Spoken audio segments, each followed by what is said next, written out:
Hello, and welcome to Fablemasters. Tonight we will be starting with our session 0 of Stars Without Number. For those who haven't played this system before, it's a little chunky on the character building side, but once you get through it, it's a 2d6 system with some random d20s and d10s and d8s thrown in there, just for fun. We'll be kind of going over what that looks like together as a group. Some of us have seen this before. We've been prepping it for a few weeks now, and hopefully you'll be able to start your own campaigns using this incredible storytelling system. So, without further ado, let's introduce who we've got at the table tonight. Katie, take it away. Hi, I'm Katie. My pronouns are they, she. I've done a few streams with Sam on Fablemancers, I think on Questline too. Yeah, back for another round of a new game. I'm very excited. You can find me on Instagram and Discord at DM_Starsong. Other than that, I'm just here to play. Excellent. And Carl. Hi, I'm Carl. My pronouns are he, him. This is my first time doing any sort of streaming of any sort, so it's my first time. Welcome to the show. Yeah. I don't have any socials yet, but I'll have that for the next session we do. Superb. And Noah. Noah, I use he, they, and I'm on Instagram at Radioactive Voidfish and on Tumblr at Radioactive Inkstains. And I do art and makeup art and drag and a whole bunch of creative things. So. Heck yeah. And if you haven't seen me before, I am Chef Kargs, aka Sam. You can find me here on Fablemancers, or you can find me on Questline, where I DM and play on the semi-regular. Mostly, though, these days I am producing there and making other DM's dreams come to life on screen. So, without further ado, I think I've said that before, but I've said it twice now, so the third time's going to be funny, right? Which parts of the ado? Goodbye. Let's talk a little bit about this universe and why it's so fascinating to me. So cool. The lore starts off like 1100 years before the actual game takes place. So humanity's been kind of like warring with itself. It looks like it does. Just look out your window right now. That's what it looks like right now in that era. Everything's on fire, but it's okay. The Russian-European War happens, and Greenland gets nuked. Why would you nuke Greenland? Nobody knows, but they thought there were nukes there, so they nuked the nukes, and there aren't nukes, but it's fine because it creates a wonderful hot zone for radiation to make it so that any sort of detection can't be done on the surface there. A scientist by the name of Dr. Tiberius Kron goes ahead and creates a secret base there to do his research, and inadvertently begins to develop interstellar travel, creating a humanity's first starship that can reach out and travel amongst the stars. He takes off. Governments are like, what the heck are you doing? Try to shoot him down, thinking it's a weapon. He doesn't get shot down because he's moving in way too fast. None of our algorithms are able to keep up with the mathematical genius that is this ship. He travels through Tiberius Kron. Yeah. What are you gonna do with that name?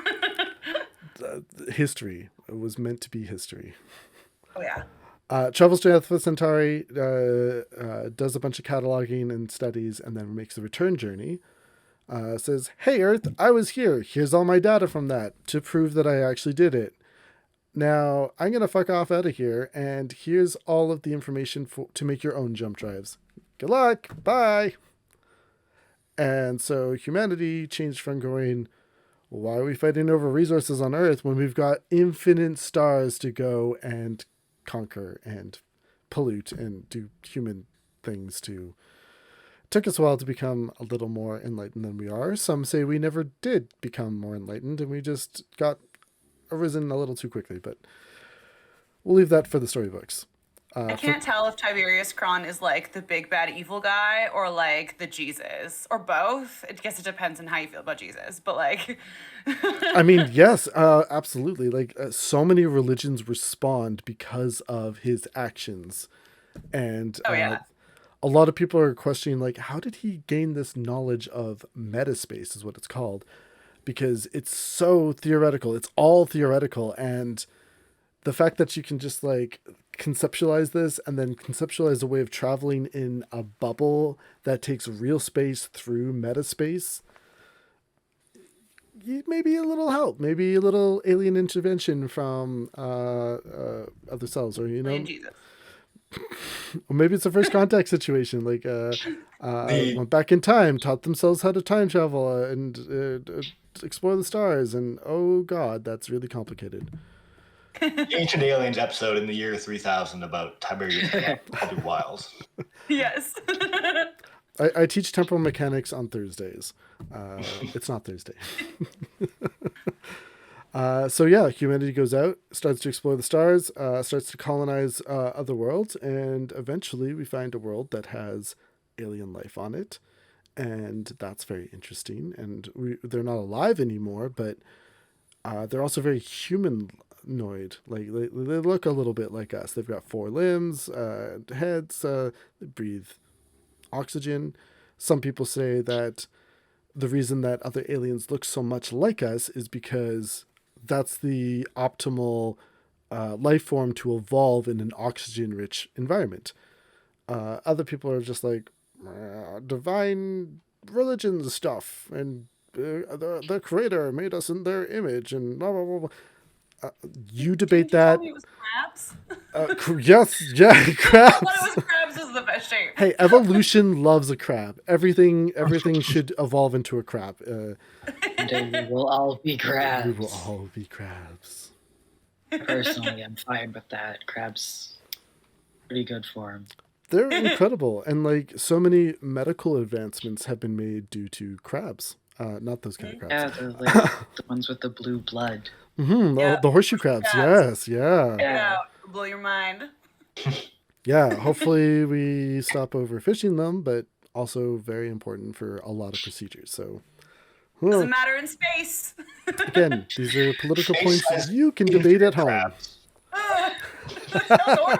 Crabs without number. We're seeing the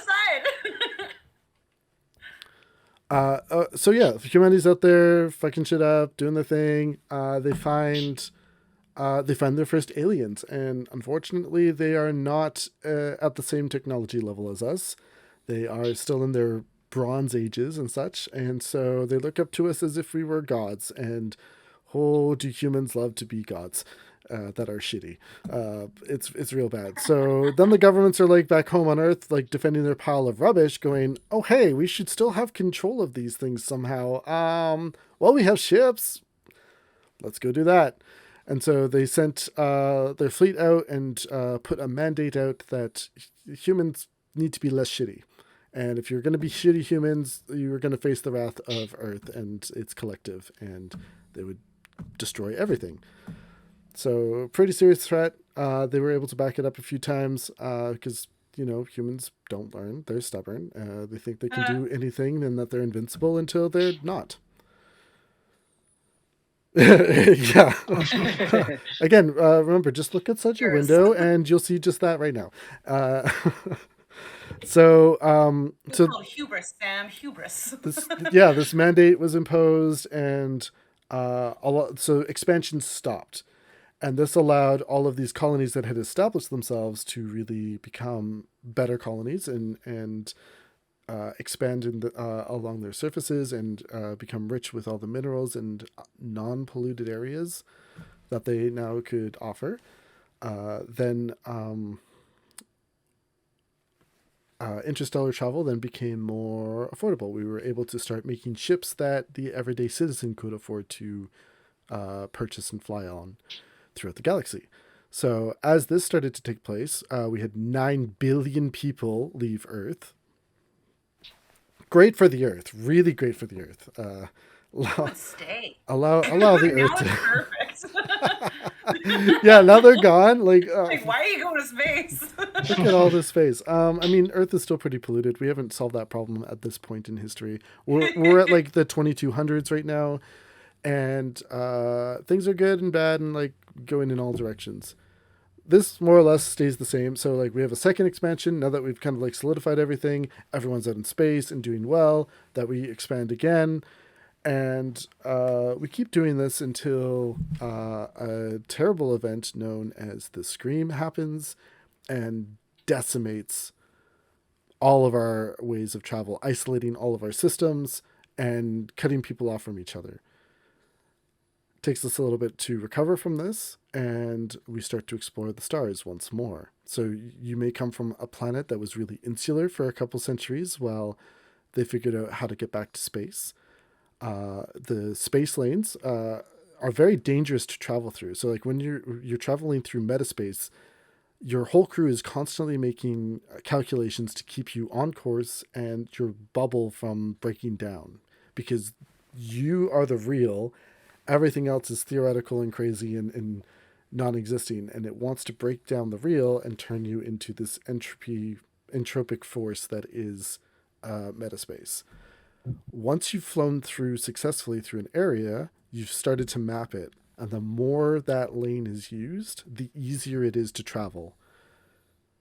That said, if a space lane becomes less used, and those drift charts aren't updating themselves, the universe is constantly growing at a rate that we can't fully chart, but a very common job in this galaxy is to constantly fly space lanes and double check that all the calculations are spot on.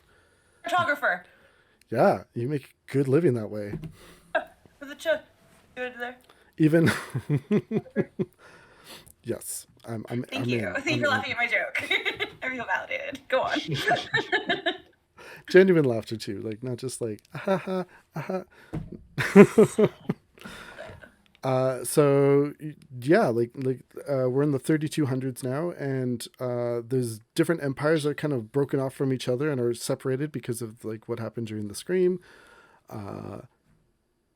But as society continues to rebuild itself, this is where it presents opportunities for you. So your backstory can be tied to, like one of those insular systems. Maybe it's part of like a federation or an empire that is cropping back up. There are so many places for you to go through. And we didn't even talk about psychics. So let's hop to that next area of things. Kitty, what kind of character were you thinking of building today? So, I don't know why, but I feel like it'd be really fun to just be like a shitty younger kid, who's like my idea was I was looking through like all the like the backgrounds and stuff, and the thing that seemed most interesting to me would be a hacker. Because that sounds really fun to be like a 13-year-old just like dweebus kid who is just like really good with computers and like thinks they're super cool and has a very like preteen attitude. And I realized like it might not have been the Fablemancer stream. I can't remember. I've done one other with you, Sam, where I was like a dingus, and also one where I was really young. But apparently this is just my vibes these days. It's fine. So I came up with like a background of technician. So the idea would be like helping with the computer portions of the ship, because I know like technician can also mean like fixing things mechanically. I think that this character is much more like computer coding and that kind of stuff rather than like physical like manual labor. So their name's Jordan, but they make everyone call them Electo because they think it's really cool. So someone will call them Jordan, and I was like, it's Electo now. They're cool. I just want to be like, I'm like imagining this like skinny little kid with like hair that he's like shaved on the sides, and he's like shaved a shitty like motherboard into it to like look really cool in cyberpunk, but it just looks bad. But they think they're like the coolest kid ever. And I also thought it'd be really fun to be psychic, because that sounds super cool. So I remember Sam telling me that some of like the kids that were born in space, once that was a thing, some of them were born with these psychic powers. And so I took precognition because I thought that'd be really cool. And I guess we'll get into like the nitty gritty of the like how all of that works. But there's like cool stuff you get to do, and you have like different like tricks. You can't just like precog everything. There's like certain stuff you can do, so that's really fun. Yeah, what else? What was I telling you? That's sort of like that's my general overall right now, or my idea. Is Electo like trained psychically? Like, did he have like a mentor or anything, or is he kind of just like learning it as he goes? Well, one of the things like when Sam and I talked about this character, one of the things we didn't go through were like what the homeworlds are, and because there's like a section for like homeworld, employer, and species and stuff. We never went through that, so I hadn't thought about it much. I feel like a kid with ADHD who just like figured it out and taught themselves, but maybe is like searching for more. I think they like it, like they like doing it. I know there's consequences for like using too much psychic ability. You can kind of go crazy or become the metaverse or whatever. I think like their kind of goal is to like find ways that they can just like infinitely precog everything, because then that's like can hack things and then use their precondition to like figure out what the codes are. So they can just hack anything in the world, and then they can just be the best hacker in the universe at like 14, and they would think that was really cool. Hack the stars. Yeah, that's right. Sure. Yeah, so that's my general idea. So he's just like some kid on this ship that I guess like, I don't know, left home because he was bored probably. It was like, I can do cool computer shit. And somebody took pity on him and was like, you can do cool computer shit. So get on the ship, kid. You're up. Left home because bored. Got it. I feel like that's it though. It's like, Kate, I've learned all I can learn here. Like, I'm bored. Yeah, there's a whole universe out there. There's a whole universe out there. There's a whole set of computers I've never hacked.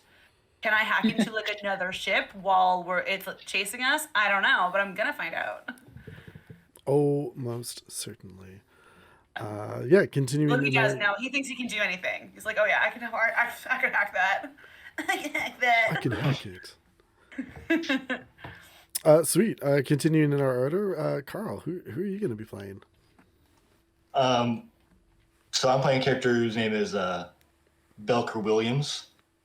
He's a real kind of a former space pirate, basically. He, I think at a young age, he was conscripted into a war. As like flying on a ship as like a Marine. And then like 6 months into that war, the war ended and his government lost. So there's nobody keeping track of these ships. And he's like, well, Hey. could go back to the little town I grew up in, get a job at the sawmill if I'm lucky, live under this government that's now ruling my homeland.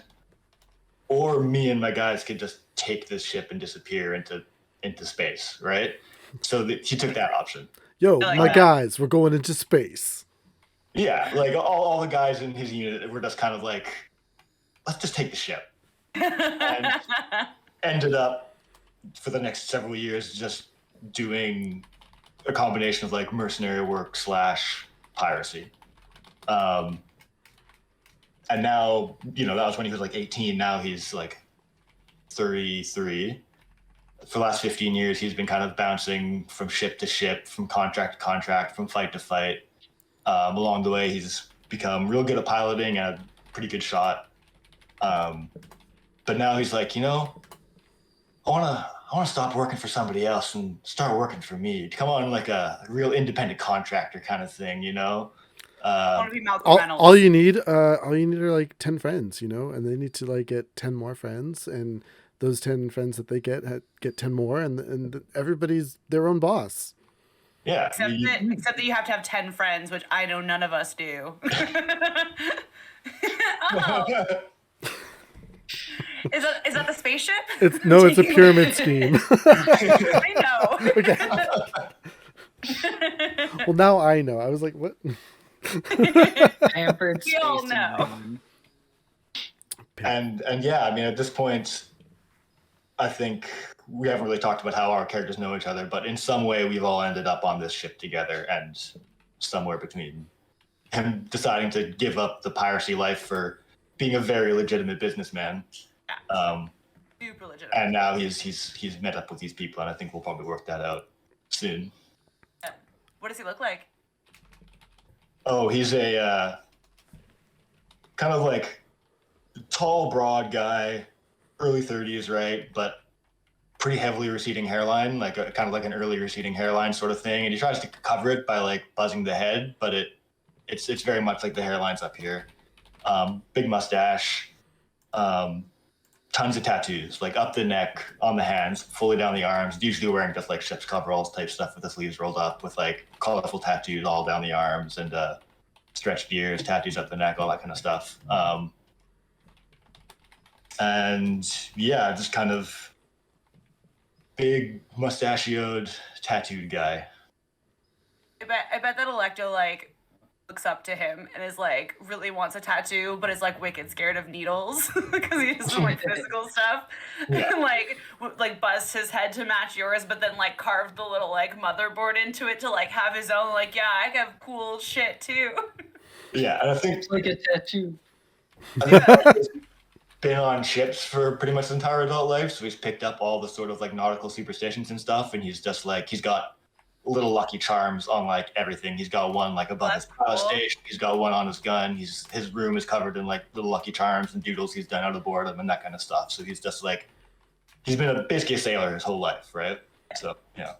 I never thought about that, about like what the like what is it, like Red Sky at Night, Sailor's Delight? Like what would the space version be? You know, like is there like Nobody can hear we gotta you make some up? in What? space. I know. That's why I say they have to make up new ones. Well, yeah, okay. By the end of this campaign, we will have a new one of those for space. We got it. Yeah. Deal? Oh yeah, I have ADHD. I'll have at least 3 by the end of today. Yeah. Superpowers activate. Continuing on. Just to preface, because I didn't do this at the beginning. Yeah, give me like the quick overview of your character, and then I'm gonna ask you some like in character like questions that we can answer and go through the group that way. With that, Noah, take it away. I'm playing a character named Coglia LaRue, but they go by Cog. They use she, her, and they, them pronouns. Either or is fine. Basically a med school dropout who is fallen into poverty and ended up in a sort of group of technically homeless people, but they built their own little like community in like a little village outside of town. And Cog is operating as the technically illegal, unlicensed, but very necessary local doctor. And they are about 5'4", bright red hair styled either into a single point mohawk with a little piece of bangs left out, or a bihawk that goes back with a little piece of bangs left out. They have tons of piercings, double eyebrow, both snake bites, stretched ears all up and around their ears. They usually wear a leather harness with like a whole bunch of little bags on it, and a great big old army medic bag that they found and have been patching up for years. All of their clothes are like torn and worn and patched and visibly mended all over the place. There's a lot of stains on all of their stuff. And they wear was a t-shirt, but is now a cut off and ripped tank top with a red cross with little like chevrons, which is like a sort of general field medic, I'm here to help type symbol. And they have their left leg is missing, got severed from the knee down, and has been replaced by a metal prosthetic that incorporates their actual leg bones that were recovered from the incident. So it's kind of this fusion of bone and metal. That's sweet. Oh yeah, and now they're adventuring to like get money for things that you can't really scrounge or like scavenge or just make to keep the community alive, like hormone replacement therapy, different like insulin, sterile needles, all the stuff that you have to go into the city and get. You only make that yourself. Yeah. They're making money to go and be able to get those things to help keep their community alive and keep themselves alive as well. Their goal to like be a more legitimate medical professional, or is it just like get the stuff you need so you can keep doing what you're doing? They still have all of like their old textbooks and all of the like stuff that they would have learned in the school, and now are sort of finishing studies on their own. They had be like 7 years of med school and then had to drop out due to funds running out. Their family fell into poverty. Okay. So they have some previous knowledge going into surgery, biomechanics surgery, like emergency healthcare for like field medic stuff. Like I made triaging them. stuff. Yeah, I sort of made like a junker bruiser character, but they're also like a field medic. They're adventurer type in the game system, so they're partial expert and partial warrior. So Cool. due to their living situation and stuff, they know how to pack a punch and hold their own in a fist fight. But they also are technically professionally trained in medicine. They just didn't finish their schooling. So Like you can do it, but you didn't get a certificate. yeah. What a bunch of probably, wonderfully weird male role models for Electo. He's gonna come out of this like full of tattoos, ears stretched. We got a real like space punk rock band going right now. Yeah. Let me fix your hair there, buddy.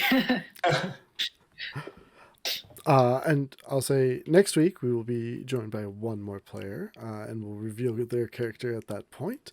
I was gonna ask if we were gonna talk about that or not. Yeah, absolutely. I only know them as Mint, but Noah, if you want to say anything else about your friend. It is my roommate and my best friend. We've played a couple of campaigns actually together. And we're working on starting our own D&D game pretty soon. Just not like streamed or anything, just in private. But yeah, I'm excited to come and join. I was talking about our like planning for this game and about our main game that I play with Sam. And Mint was like, I really want to get in on one of those. And so started talking. Yeah. Well, this is the new system that we're trying. So yeah, they're busy tonight. So we'll be. That's fine. Are we? Is it canon, Sam, that Amphora lives on the ship, or is that not a thing? We will get to shipbuilding in a little bit, and we can Okay. make those decisions as a group. Okay. Meaning Sam Secrets. has not thought about this yet and wants to think about We'll this start now. thinking about it because I'm gonna mention it. Because I have an idea. Totally. I mean, most likely yes, but yeah, we'll cycle back to that. Okay, let's kick off. One of my favorite interview questions whenever I have to like hire a new person, because it makes you think about yourself and yeah, and like only. Oh, but it's not me. It's fine. Exactly. What I love about it too is that like it pushes a person to like kind of think about themselves in their own way, and only a handful of people have ever pushed the question back on me, and I really appreciate that when that happens. So not that I'm in charge of hiring at the moment, but it's a great question. So Going for the ship, or wait, are we doing this in character, or are we doing this as people? we're doing this in Are we character. recording right now? We are. Hey, no one knows. We've had we've interviewed in game for NPCs to become pilots of our ship. Yeah, and it went very interestingly. Interview them? Is that Yeah. chill? Can I be on the ship? Yeah, I'm like, wow, we just had like a 3-hour session of us like interviewing some dudes and being a little bit inappropriate, but very funny nonetheless. Like one of the gotta make intro sure you questions take was it. catch. Ah! Yeah. Dexterity save. Oh god. So I want you to think about it in like two factors. Firstly, I want you to think about what your character has as a strength that they outwardly show the world, and what is a strength that they think they have in themselves. That's a good question. And we can keep the order, or if you need some more time, just pass and we'll move on to the next person. And if we have 3 passes, I'll just talk about something for a little bit. I know that Noah hasn't like finished. Did you finish making your character sheet, Noah? No, the No. character Is that sheet gonna, is stuff that gonna is not matter? done. This is just The all kind of flavor general stuff. Okay. is done. I just wanted to make sure that wasn't important. Totally, and I'll preface it with this. Like, I want you to think about these questions too. As we, I didn't get the same opportunity with Katie and Carl, but you can kind of shape your character a little bit before you like lock in what your traits are going to be. So okay. as That's you cool. kind of like think about these, and like if you want to make changes, Katie and Carl, like we can super do that to kind of fit if you like come to a revelation or anything. But yeah, like use these to kind of help formulate your opinion so that when we do get to the building portion of this this stream, we can build out like the, oh yeah, I thought about this is what it means, or you read through one of the talents or skills and go, yeah, that's exactly what I need, or no, that doesn't really fit me. That's what this is kind of designed to do. Cool. I like that. So yeah, what would you say Alecto's outward facing strength is? I mean, I think it's hard for him because he's like a preteen. Your self-awareness is so bad that like I feel like his outward and his inward are gonna be completely wrong, like from his perspective. I think like from other people's perspective, outwardly, I mean, he's really good at computers. Like he's very, very good with computers. He can solve lots of problems. He's like good at math, which is fun because did you know that you can make a character that can do stuff you can't do in real life? I figured that out. So I picked one that can do math. Crazy. Amazing. Live your dreams.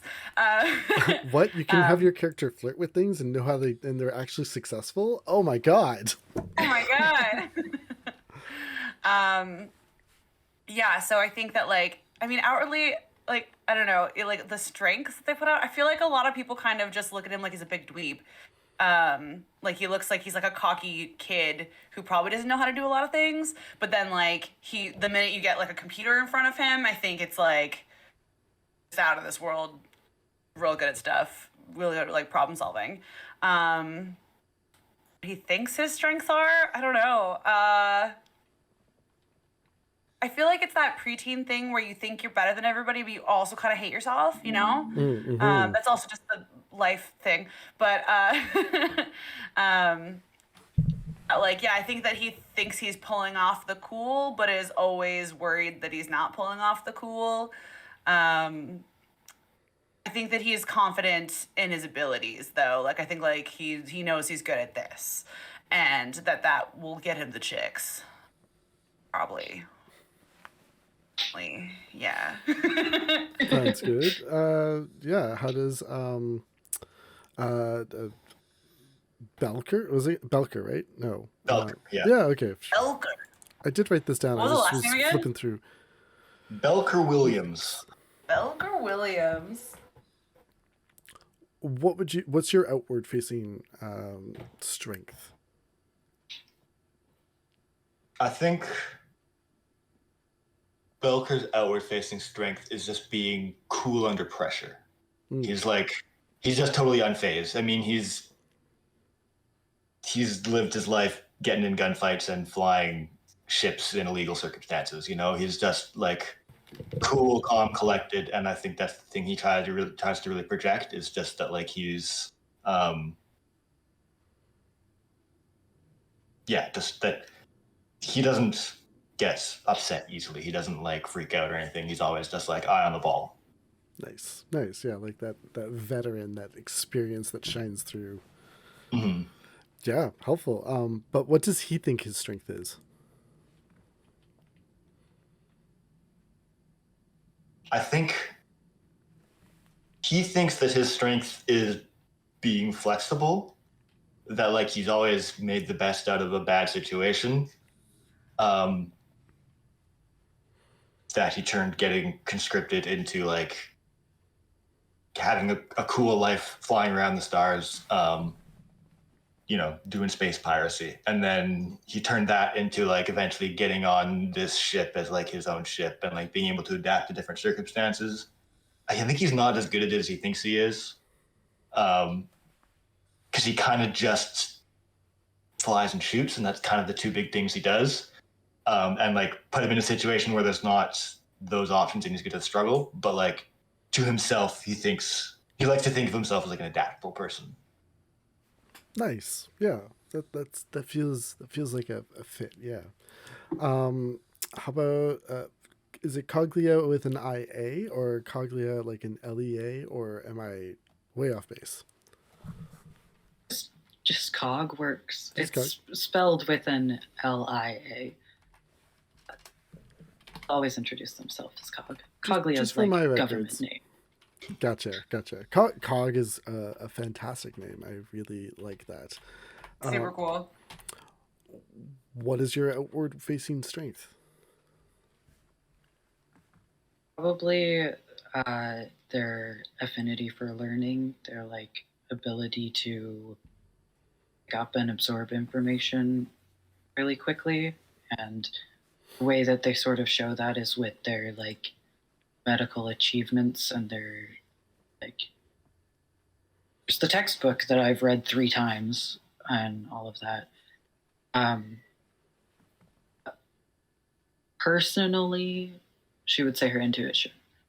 There's been a lot of cases where I've been in like an awkward situation of like, I don't have the supplies that I need and I need to improvise. I need to just sort of intuit what to do right away and problem solve really quick. And she's kind of come through on more than one occasion.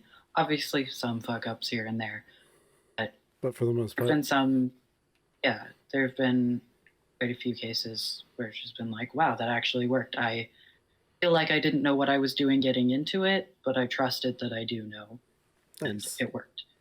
So. And then what do you think your strength is? Like inside. Did I say them backwards?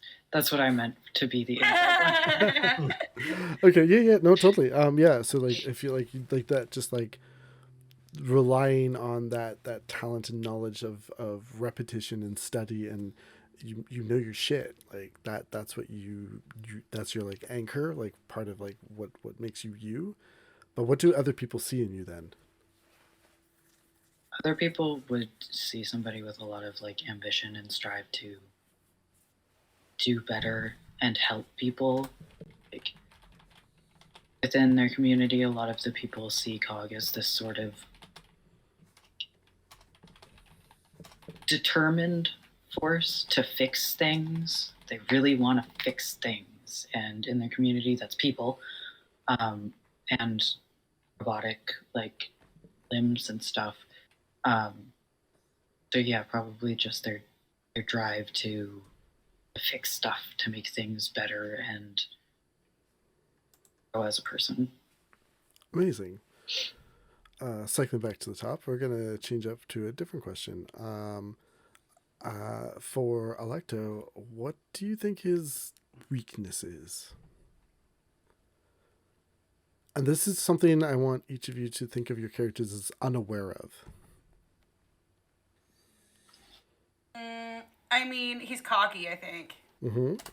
That's like, and like a little, like, and like foolhardy, probably a little bit, like that sort of preteen sense of what is the word I'm looking for? He can't be hurt. Like, oh, like that invincibility. Yeah. And like an eagerness to please that can put him into bad situations, I think. That is not how you spell invincible, Sam. Yeah, Yeah, I think like he wants to be so cool and he like puts on this air of being really cool and like not really caring because like people who care are super lame, but he probably really cares about the opinions of everyone on the ship and like wants to prove that he's not just a 13-year-old dweebus and actually can like do stuff, and probably gets, you know, people into trouble by just doing dumb shit and taking risks that are not necessary. right. Let that inexperience kind of playing into it all. Totally an experience for sure of like just life in general. Like probably grew up with his family and then was like, peace, I'm bored, and then was like, ooh, space. Like all that theoretical knowledge, but no like life knowledge, you know? Yeah, for sure. Flipping over to Captain Belker. I think Belker's big weakness is that he's not like inquisitive. Like he's not looking below the surface appearance of a situation to like think through what might be going on at a deeper level. He kind of like tends towards knee-jerk reactions, towards shoot first, ask questions later, towards kind of just like taking things at face value.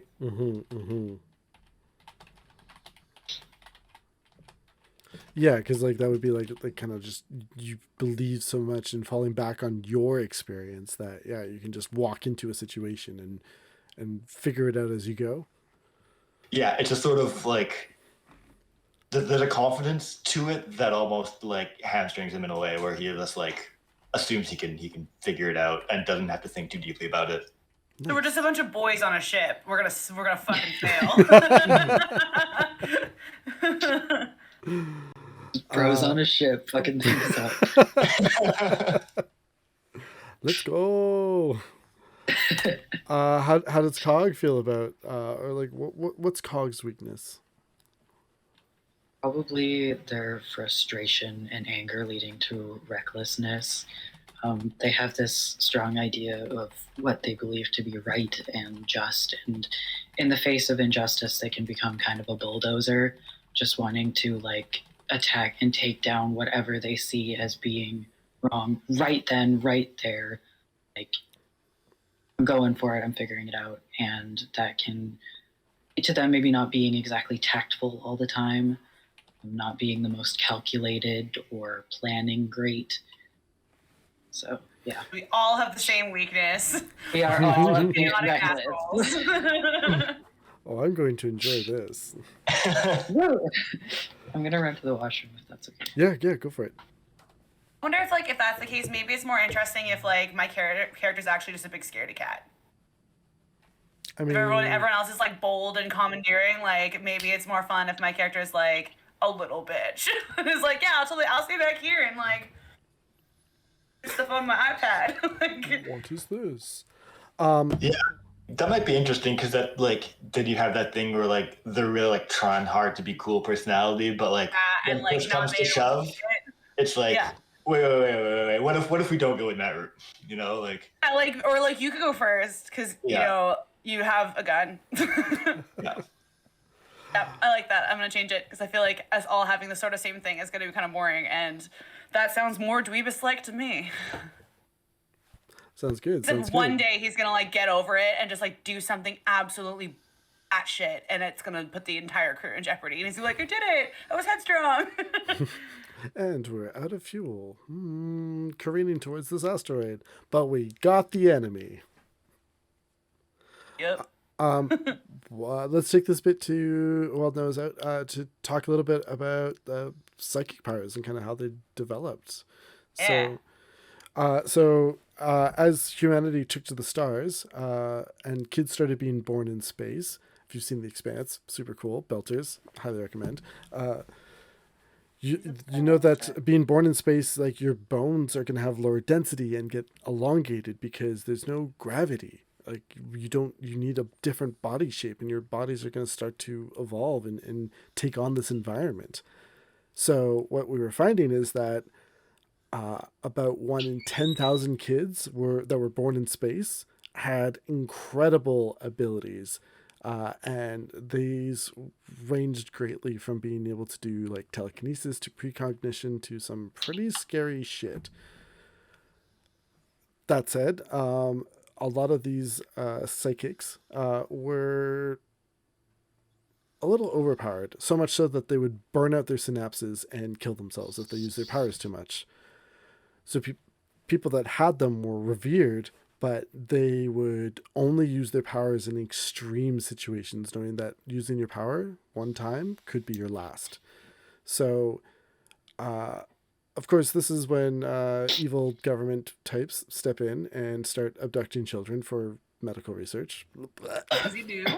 And through this horrible process, they burned out countless thousands of kids as they tried to learn about the process of having these psychic powers. And over time, they learned that you could channel and like train your brain to funnel your power through less important parts of your brain, so you could burn those out, or through very strong parts of your brain, so that it could resist and take the hit every so often. And so through this training, they learned through meditation that psychics could control their powers and use them for a certain amount of time before, and then knowing what their limit is and being able to stop so they wouldn't kill themselves. So training up their brains so that they would channel the energy into the right places. And so like the rate of death for psychics significantly dropped off after that, to the point of almost no further deaths as long as you had training. However, there are situations where psychics would have to push themselves beyond their limits, and in doing so, would often die. So if you're thinking of it from a D&D standpoint, think of this as using up all your spell slots for the day, and knowing that if you cast one more spell, you would die. Mm-hmm. No death saves, none of that. Done. So yeah, psychics have a really interesting history, and now that like the Scream has kind of isolated folks, it's interesting to see like who was able to maintain this knowledge and to which civilizations this was lost.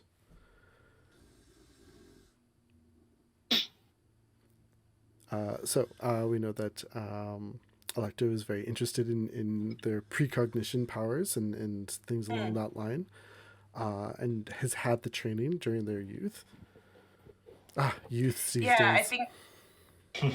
I was just gonna say, I feel like maybe one of maybe a revised answer to like the what they think their strength is. I feel like that's a big one. So I think that, like that's what makes them special. And like, yeah, they're good at computers, but also they can like see the future of computers.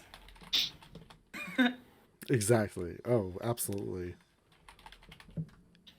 And when everyone's special, yeah, that's it. They're all special.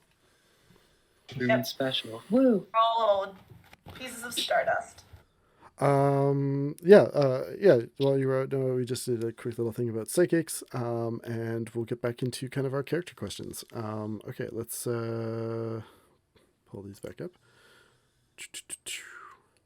Okay, so we've talked about strengths and weaknesses and perceived and non-perceived. We've talked a little bit about what we look like, and a little bit about our history, but maybe this is a good way to kind of dive into it a little bit more. For your character, what is a significant historical event for you, and how did that change your character? Again, you don't have to pick one that's in the lore. You can just make one up, whether it was a war like Belker's been in or something to that magnitude. I want to go last. Yeah.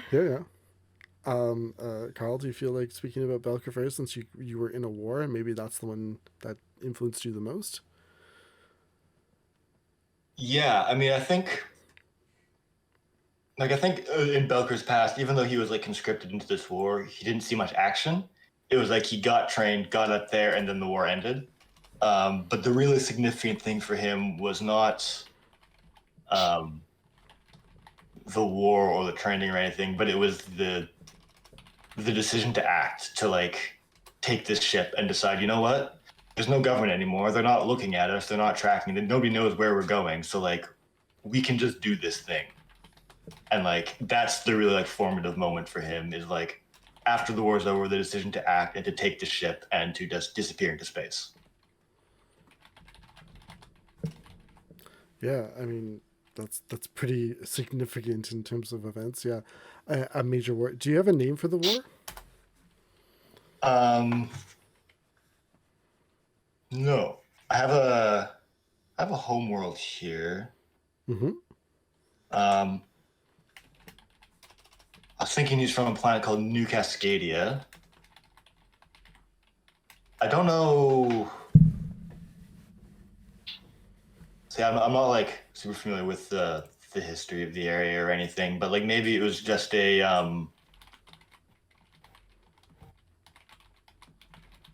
some sort of first contact war, like after the scream ended and they finally like reestablished communications with like the next system over. Um, maybe even just like a first contact war or something like that. Sure. We can workshop a name for that. That's yeah, that's a pretty huge decision and a significant point in history for sure.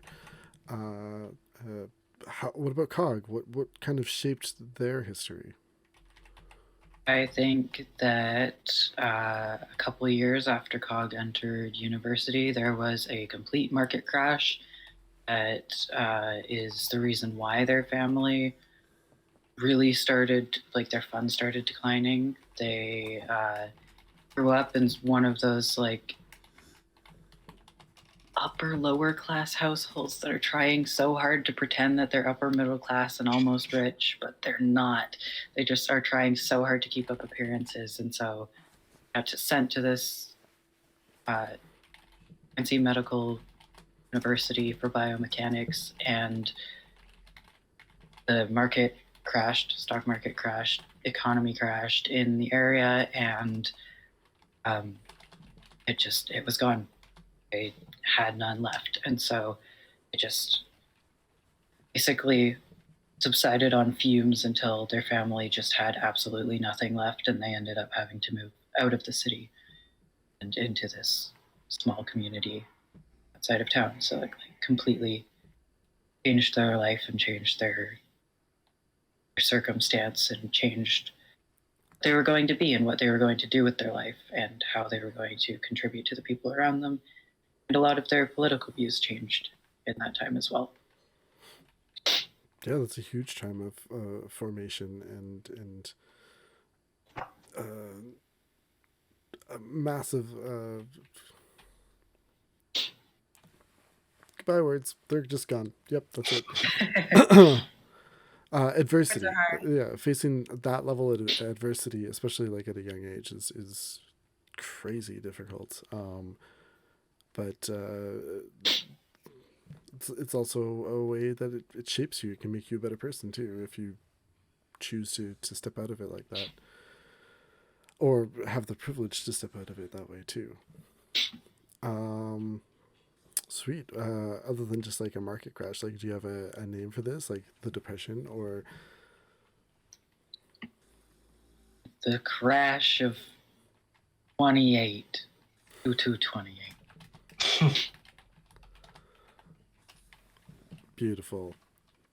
And so it is written. All right, Alecto, you're up last.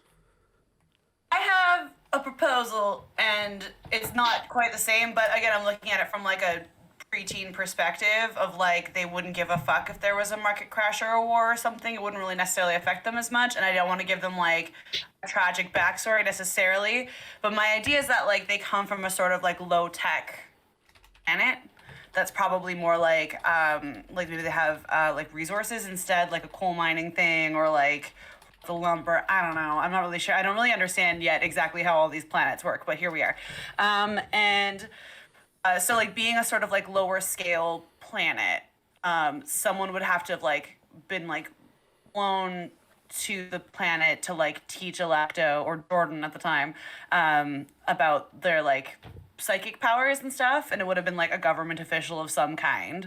And they probably gave him like the bare basics so he wouldn't kill himself kind of thing, but like didn't spend much time with them, was just like, here's the information, okay, bye. I think that would have like frustrated a small child who's very curious and probably kind of precocious. And maybe he like hacked into the officials like data pad or something and saw that there like was encrypted information in there that he could not decrypt it. He's a child still. But like there was something in there about like government research on these like other psychic kids. And so that sort of spurred his want to like go off planet and like realization of like, I'm never going to learn anything here. And like no one cares about the psychic stuff. Like everyone's like probably a bully if anything else. Like there's no growth or movement for any of that, like computers or otherwise. And so like if I want to have a life, I'm gonna have to go somewhere else. And the sooner I do that, the better, because I'm fucking bored. And I think that's like what their big like life event was, if that makes sense. And it's not really like world event that it would be to them, because I feel like preteens are very much like my experience is the world. What do you think? Just typing really fast, and by really fast I mean really slow.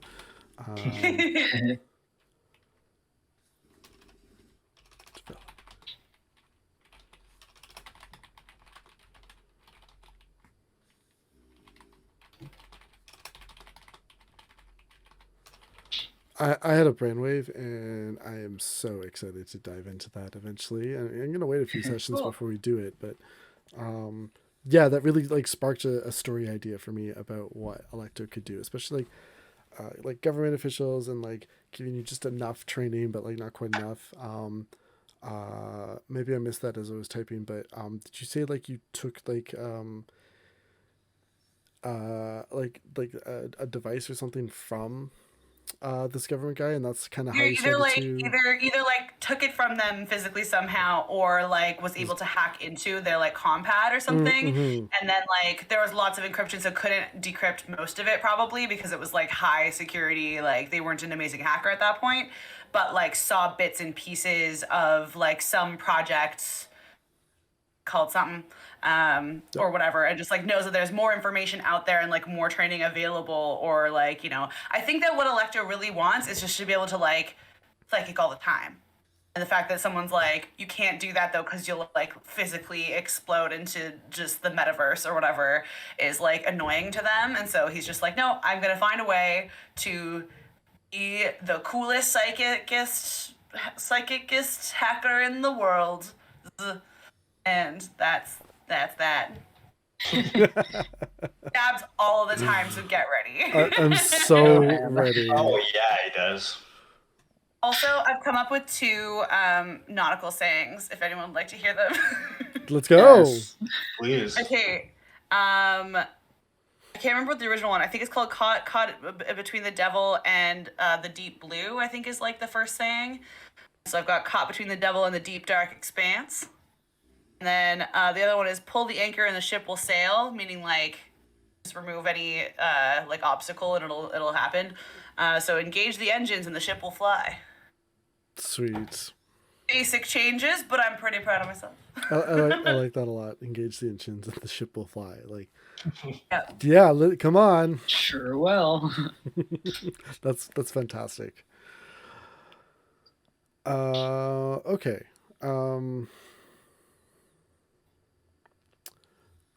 While you were growing up, think about a time that you were like challenged. Was it that you were maybe bullied, or like is there some sort of like rival that you have, or someone that you have a score to settle with? I don't think Electo has anyone like personally that they hate. I think that it's more like, I think they were probably bullied because they're a big nerdy dweeb, like who was like trying to be cool, but like to be in the mathletes when it's like Then- everyone here works in a coal mine.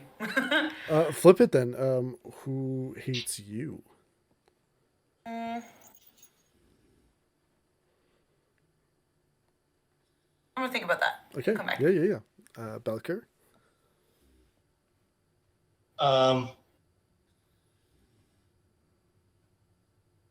I think this is kind of cliche, but I think Belker has a real issue with his dad. Yeah. Let's He decided go. The issues. after the war, he decided to just leave instead of going home, right? Like, I think that's not a sign of a guy who is happy with his family situation. Hey, So I hey, think, kid, I'm going out for some war. I'll be back someday. yeah. I'll bring the milk. I'm going out for some war. The dad, oh my god, Electo can be his like little shitty son. Yeah. That is that. Someone is who lots hates there. you, and it's your wife. I'd also like to put forward to you, maybe there is like another like commander or captain out there that is maybe envious of you, or didn't like one of your command decisions during the war, or you were part of a ship that didn't make the right decision to some people. Oh, I think there's definitely been, I think he's been part of several different pirate slash mercenary ships. And there's definitely been times when like they've got a job and they've gotten halfway through and he's like, this is a terrible idea. I am out, and just walked. Right. And so there's Like, definitely who doesn't hate him? there's definitely like a captain or a former like comrade in arms out there who has like real beef with him for that, for sure.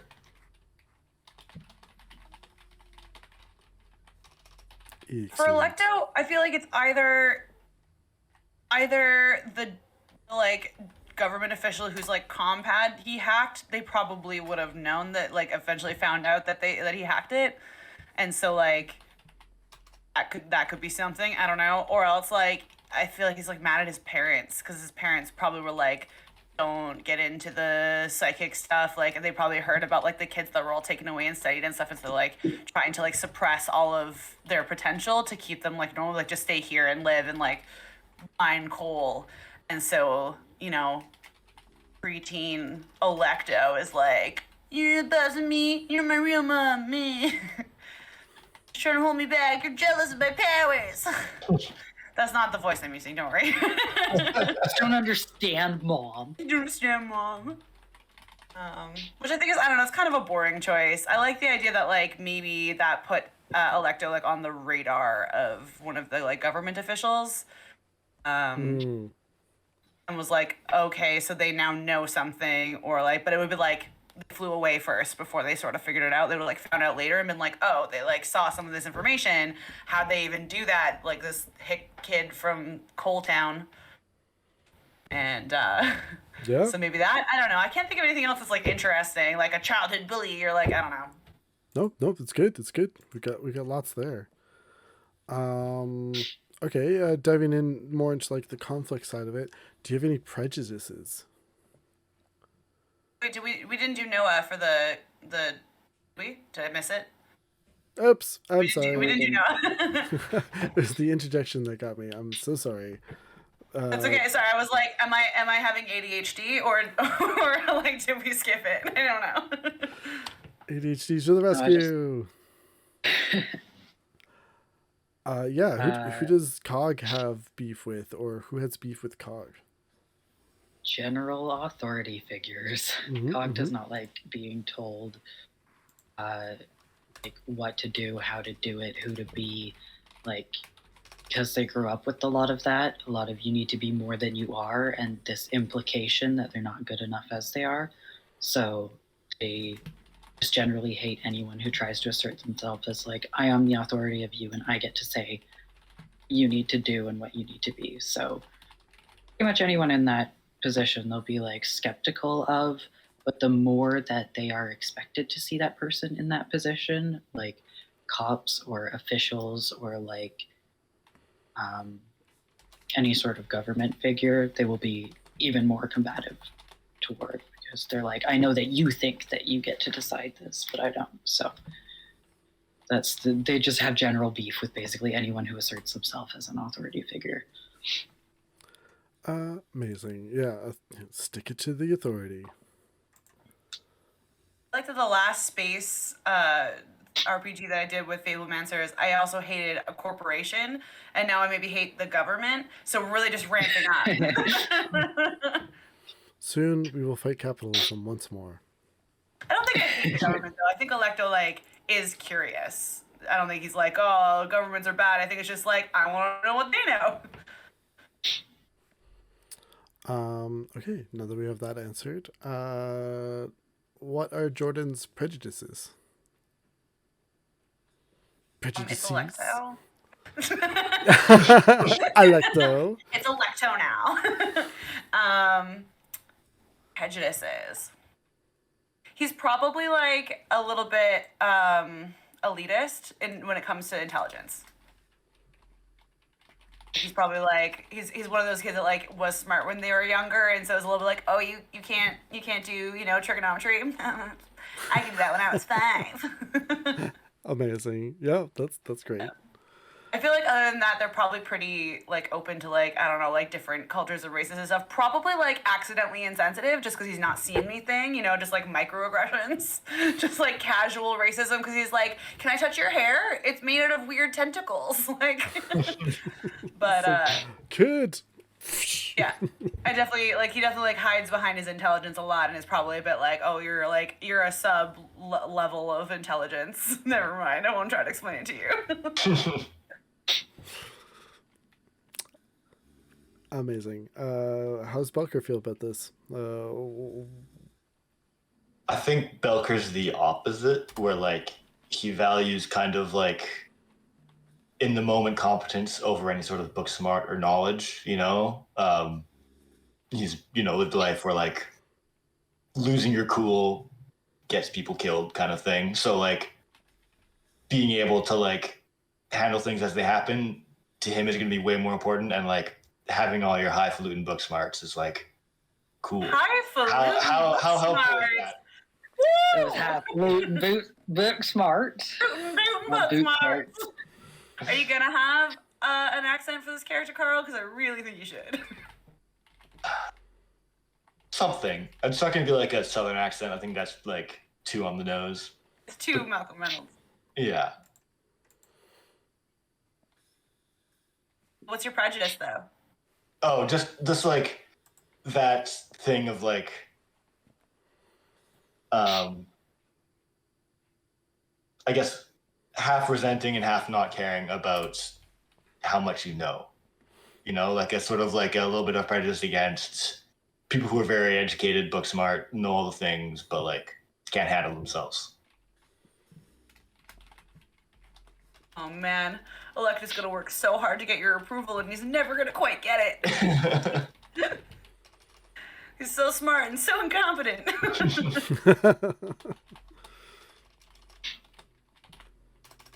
Noah? Yes. Sam's typing, so I'm being Sam. Thank you.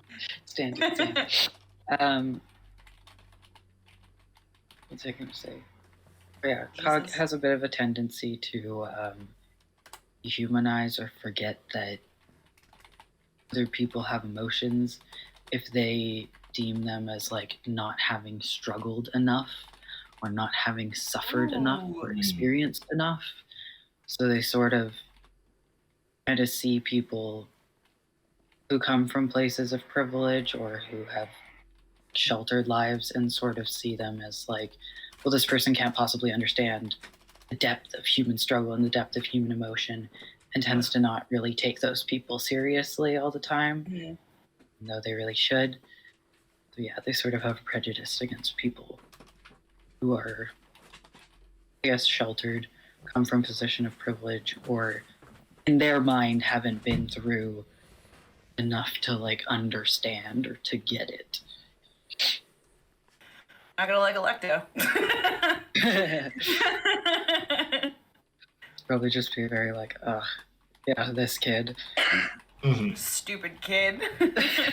What do you know? Wannabe emo. Oh, no.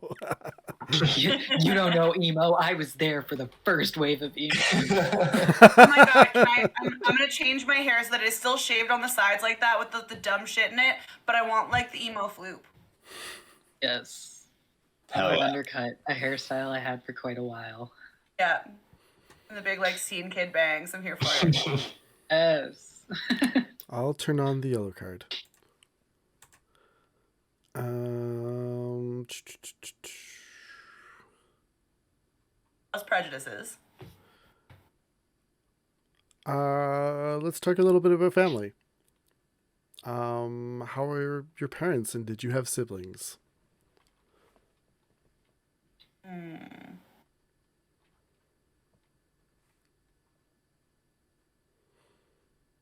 I feel like yes. I feel like I definitely had siblings. They were all older.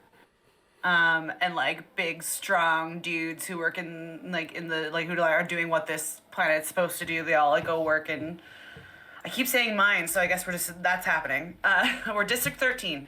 No wait, District 12. No, District 12 is the mines. Anyway, Children yearn for the I talk about it anyway. Copyright, whatever. You can talk about it. The lawyer. Yeah, we can't sing too much. That's all. We can sing a little bit. But I think okay. Well, all right. Now you've opened the floodgates. Yeah, I think he had like a bunch of like brawnier older brothers that were like strong and football-y and stuff, and he was like kind of scrawny and shitty. I think he's definitely in the like my parents don't understand me kind of phase. So like I don't think he has a bad relationship with his parents. I think that like he feels frustrated by them because they're trying to like hold him back maybe, but like I don't know. I think he's just doing the real preteen thing where he's like, no one here gets me. Just who did you connect with the most out of your family? probably my mom, I would say, because he's kind of a soft lad.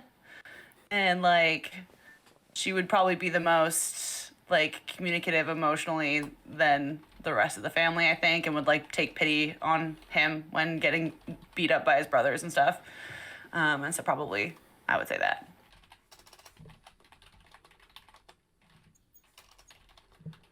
And, That's my answer. Moving on. and Belker family? Question mark. Can I 15 pass? years. Yeah, can I pass on this one? Yeah. Go last. Family you abandoned. Electo's gonna be really mad if he finds about that. You said you were just going out to war. I want to know if you like lied and said you were dead and like took off, or if like you just didn't go back. Like feel was like- it I feel like- thought out, where you're like, yeah, I'm definitely gonna like fake my own death so I don't ever have to go back and no one will ever look for me, or were you like, I feel like that's No, going to it's my come up problem. as we play. that's fair. I'm just saying I want to know. You don't have to tell me. Yeah, Noah, how about Cog? What family does Cog have, if any? Cog would have grown up as an only child with their mom and dad in the city, but they have a couple of cousins who would come over for like dinners and stuff, and they're sort of like siblings, sort of like half siblings, I guess. We're very close to their cousins, and when the economic crash came, the rest of the family sort of black sheeped their side, Ooh. and they were seen as like the ones who weren't doing enough or weren't working hard enough, and they were sort of ostracized. So now Cog has this sort of tense relationship with anyone except for their parents, and even with their parents, because Cog believes that like their life is fine now and they're making it work, and like this is better than dealing with the snobbish BS of that side of the family. Mhm. But they sort of clash with their parents on that, because parents believe that they should try and get back into the graces of the family and put up with them sort of berating them and black sheeping them just to be part of the family anyways. So it's a very tense and awkward situation. Break up with your family if they're toxic. And it would recommend. Yeah. Cheers. I'll choose that. Carl's like, my family's really nice. Yeah. And make amazing bread. Oh. Well, we can't all have your family, Carl. Maybe we can just share Carl for a little bit. Get wholesome stories about family. Tell us about your mom's bird feeders. She has so many bird feeders. They have like hummingbirds that come right outside the kitchen window. She's like a hummingbird feeder there, so they like get hummingbirds every day. They got like 5 or 6 bird feeders. But the main thing is my mom like feeds crows. Like she goes outside to like feed the like crow couple that lives nearby, and they like come and like will tap at the window to like get her attention if she hasn't fed them yet that day, which is great. Totally. Like at when I was at the old Questline studio, which was in North Vancouver, like underneath the Second Arrows Bridge, when one of our painters left the company, because he used to feed the crow there like all the time, and she was so distraught when he like wasn't back, and so she's flying around looking for him, just very sad, and like her partner like kept like flying up to her and like trying to like I don't know crow console her, and it wasn't really working. So it was like, oh crap, I gotta look after this crow now, don't I? I gotta do something This is here. my job now. Yeah, so I started. You are now the designated emotional support human. Yep, started feeding her like some like pumpkin seeds or like cranberries or just whatever random shit I had around the food truck. That a small handful wouldn't be missed, and she was like so grateful to like have this like new companion, and then started bringing her like her partner by and be like yeah, and then would leave me like weird trinkets like shiny shells or like bottle caps and stuff. I was like, oh, and then when we were moving, I'm like, I don't know how to tell you this, but I'm not gonna be here anymore. I'm like, here's a big pile of seeds, and this is my last day here. Please know that I love you. And I don't know what happened. So someday I'll go back, but I also don't want to. Sam. This is supposed to be the uplifting family hour. Why would you tell us a really sad story? Bro, what the fuck? I mean, they're really cute to like get attached to specific people, and like the crow will like bring my mom little trinkets sometimes too, little bones and stuff. Or like, I want to be friends with a crow, but I have 2 cats that like to hang out on my patio, and it would be a bad scene. They also will warn you of things too, like just like you don't really know what they're warning you of, but they are trying to warn you about something, so that you just pay a little more attention to the area, and it's like. Just like it's like you can't fast travel when enemies are near, and you're like, "What?" Yeah. Enemies are near. I'm in my living room. Yeah, like this one time, like a super stressed out bunny was just lying on the middle of the road. Definitely could have been squished, and was like too stressed out. So went to go like pick them up, and like I was like, oh god, you're gonna have a heart attack. Like it's not good. But you need to not be on the road, my dude. And then put him off to the side, and he was fine. I'm like, you're like underneath a few things. It's gonna be fine. Thanks to the crows. I was like, I thought they were just like, hey, there's food on the road. I didn't interpret it that way, but where were we? So Belker's family. I think Belker has one brother. Younger brother, and he had I think a pretty tense relationship with his parents. He's the oldest son, and I think he kind of like felt pressured in a lot of ways. I think they like pushed him to kind of like follow in the family footsteps and be the oldest son and do all this stuff. And then at 18, he got conscripted into this war, and just kind of took off. I don't know if you want me to say whether or not he like contacted them after that, or if we want to leave that up to what happens in play later. What do you think, Sam? Oh, that sounds like a great thing to leave. Yep. Okay, let's leave that. But yeah, he had a family. He was like closer with his brother, but tense relationship with his parents, and got taken away at 18, and then never went back. And then we'll figure out if there's been contact. Excellent. Bahahaha. Okay, I like the fact that you all have families, some extension to those families too. Interesting. Oh, Very toxic interesting. masculinity. Well, I like it. Okay. Do.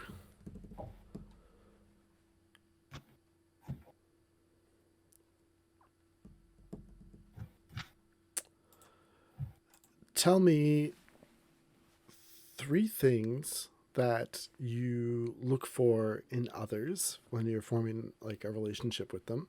Not like a doesn't have to be romantic, like general relationships, like friendships and stuff like that. So 3 things that you're looking for in order to be like, yeah, I could be friends with this person, or I could grow to like them. And conversely, 3 things that you would like friends off immediately, like no way. I don't think Electo has a ton of friends off. I feel like Electo is like anyone who gives them a like kernel of validation. He's pretty into. I think like yeah, looking for validation, looking for intelligence. But I think he can. I think like over time he could probably recognize like being good in the moment as a certain type of intelligence, but it wouldn't be like the first thing. Like he's looking for like intellectual equals to talk to. Or at least people to feel superior around. I feel like it could go either way. Either someone intelligent or someone where he can like be like, I have a leg up on this. I can feel superior, which gives me higher status in the thing because I'm a preteen dweeb, and then it makes me less anxious about myself. Can't think of the third thing. It's okay if you don't get all 3, just maximum of 3. Yeah, I feel like those 2 for now. I think he's definitely like wants to feel accepted. That's like a big thing for him, or like valued. I feel like he's not really felt that way. I think he's felt loved before, but I don't think he's felt like valued for his abilities and stuff. So I think anyone that makes him feel that way will probably win the day. Or anyone who's like super cool. I think that's the third one. If you look fucking cool, he's gonna be like, hell yeah, my dude. Like, let's be bros. Yeah. Nice. Okay. Give me one friends off thing.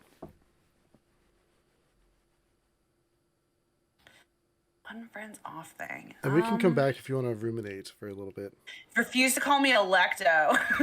Like, no, your name's Jordan. Like, it's Electo. I think like at this point, because he's had so much like bullying and stuff in his life, if like someone was just like outright shitty to him, I think he'd be like, okay, fine, fuck you. Like, I think he's like, I'm now an adult and in charge of my life, and I don't let people talk to me like that anymore. Unless they're my captain or something. I don't know. Fair? I'm 14, I'm a grown up, and I know everything. I'm 16, Daddy. I'm not a child anymore. Back in the sea. Yes, you are. And without further ado, Belker, what's your friends on? I think Belker's very used to like living in tight quarters with people, like being on ships packed full of soldiers and mercenaries and stuff. So I think being able to like coexist in a space, like everybody can like hang out in the mess hall and not necessarily need to talk, but like hang out and chat, but not need to talk. And like, you know, he can doodle in the corner and somebody else can do their own thing and whatever. And just like, I think he's the guy that like spends a lot of his time just hanging out in like the meals room. Like it's at the table, even if like nobody else is there, he just like that's where he hangs out, and people will come in and come out and say, hey, and then just like if they want to talk, they want to talk. If not, so I think he values like being able to have that kind of like coexisting space with people is very important to him, and like how he gets close to people. And Carl. oh, he's not Carl. I mean, I love that. Like if you were an NPC, like or like a playable character in a video game, like your area when you're like in the like ship or you know, at the campfire is like by the meal stuff. All the food stuff is your jam. Yeah, like sitting at the dining table, even if nobody else is there and there's no food there, but just like sitting there. Guns. Yeah, cleaning guns, doodling, whatever. And like Someone's gonna come by at some point because the food's around. Yeah. I had a thought and I lost it. Classic. Classic Carl.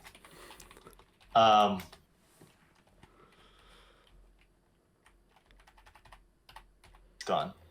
Want to switch to friends off until you remember? Yes. Sorry. Why? I hope that was a phone and not something else. It was an alarm on my phone.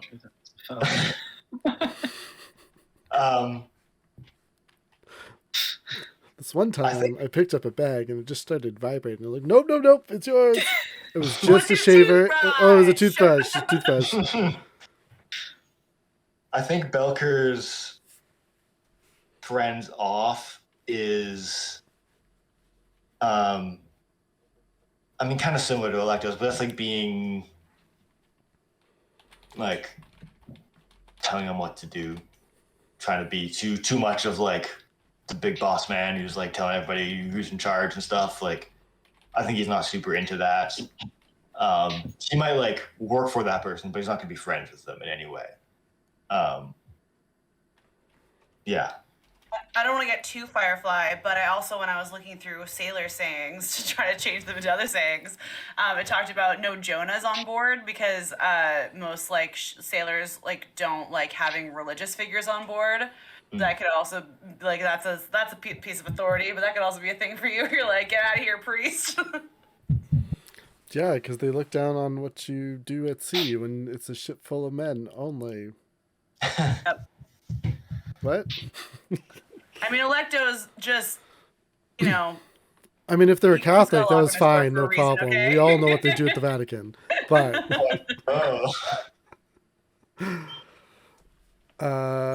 sweet. Okay. I mean, like that's good for friends on, friends off. Let's hear what cogs are. Cog has very like stereotypical punk values when it comes to people. Very like runs off over like elitism, like valuing capitalism and like the grind too much, being kind of an Andrew Tate type of person, or like diminishing or judging people based on things that they can't help. Really anything under that umbrella. But are very friends on for people who are like competitive in that sort of like joking way. Like they really like people who will like play fight and almost take it too far, but not quite. People who they can really like compete with. They really like. And people who are very like passionate about helping other people and who are very like non-judgmental when people are unable to do something because they've lived their life with chronic illness and are missing a leg. So they definitely value when people don't like diminish and judge them and like infantilize them because of that, but also understand when they're like, nah, bro, I just physically, I can't do that. Sorry. Like, About 13-year-olds who are like, I want a fucking metal leg. they'd be like, I can give you a metal leg. Oh, I'll give you a metal leg. It just may not be board certified, completely skin safe, medical grade aluminum or anything. We can give you a metal leg. Cool. Okay, that sums up like my questions for you all. But do you have questions for each other? Try to think of one question you want to ask the other two. So bad at leading questions, Sam. Well, It's like asking me to do small talk. I guess this is like a question for all of us. What I'd like to think about is like how long we've been on this ship together for, how well each of us know each other.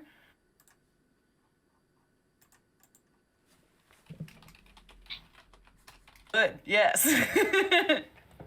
I'm thinking. I mean the vibes that I get is that like it's probably been a little while now, like a few months or something. We've like gotten to a place where we really sort of like probably settled in as a crew and know our parts around the ship and like know each other a little. But probably not like, it's been years and we've best friends or whatever, but it's like we're comfortable enough with each other that it's not like an awkward new people on a ship scenario, because I feel like that's just its own thing. I feel like we should like be comfortable with each other. So, like, are we talking like a year? Does that feel about right? I think less than that. I think less than that, like 6 Okay, months 6 tops, I months? think. Yeah, like Yeah. I kind of like that of like we know each other, we know who each other are and what they do and like how we kind of relate, sort of, but we're not like close or like Not super close, yeah. There's no like strong bonds yet. It's just like we're all part of a team. And Electo probably really wants both of you to like him a lot, because he probably thinks you're both wicked cool in your own particular ways and is like trying to be like both of you. Okay. But How about we this? still have secrets. Since you've kind of like traveled around a little bit, I want each of you to tell me about a job you did together called Operation Turtle Bites the Wolf. Turtle bites the wolf. I'm sorry, I can only think about the turtle Cards Against Humanity card. Ah, Snapping turtle biting one your is it? penis. yeah. Isn't it Alright, just like the well- tip of your penis though? Like snapping turtle Yeah. bites just the tip. Snapping turtle biting the tip of your penis off or something like that. So we were commissioned by like a pretty wealthy gentleman to bring snapping space turtles to a pleasure planet. For whatever reason, we had to like keep Again them with the alive. pleasure planet? What's that? Another pleasure planet or the same one that you used earlier? Hey man, you just talked about penises and turtles, and so I'm just rolling with it. Okay, so you were commissioned by the government to bring snapping turtles Not to the government, probably some rich dude. Like, You're like, yeah, well, like a weird, especially private collector of some sort. yeah, like. So you're smuggling these like Elon Musk, exotic right? like snapping turtles. Yeah. he's got a big aquarium somewhere in his house. big or a big like aquarium. terrarium. Yeah. going Yeah, but on. it's like we didn't know that we would be transporting like livestock, and doing that in a ship is a journey, and the goal was to like not let any of them die. And his name is Ignatius Wolfhard. yeah, And right. one of them The third. definitely got loose on the ship at some point. And because one of they're them- like space snapping turtles, they're not like fully aquatic. Like, they can Yeah. travel through the Oh, air yeah. ducts and like show up in your bedroom kind of stuff. Oh, Yeah, they're 100% like one of them got loose because Electo wanted a buddy, and so like brought him to his room to hang out with. He wanted to keep one as a pet. Yeah, 100%. But then like is 13 and so like couldn't take care of it and it dies, and then they have to like try to cover it up, and like where do you hide a snapping space turtle body in space? Like, and just like shoots it out the like emergency. Just drops it at the airlock. Like, yeah, it's like nothing happened. I don't know what you're talking about. And like it's this scene where like everybody is just like everything's fine. No one really notices what's going on. Like everyone's like all on their own, like having their own drama. And it's Electo in the background, just like just like freaking out. and then like Oh, later, sorry. like everyone like gathers together to be like, yeah, okay, so we've got all the turtles. Like we're coming into orbit. We're gonna deliver it down to the surface, and then just the turtle isn't dead and is like swimming alongside. So you just see it like outside the port side window as it like goes by, but only Electo can see it, and the rest of the crew are like facing away from that window, and it's just like floats. Yep. And there was one shirt, but it was like I don't know what to tell you. That was as many as there was when we picked it up. Then he like hacked into the like data pad that came with it to change the number of turtles. Sweet, cool, yep, love it. Well, that is Operation Turtle Bites the Wolf, with Ignatius Wolfhart the Third. Who later Third. after we left, got bitten by the unaccounted for turtle. Yeah, it like makes its way Yeah. back onto the ship somehow, like through an air duct, and like now it's just kind of on the ship, but no one can catch it. It's just running rogue.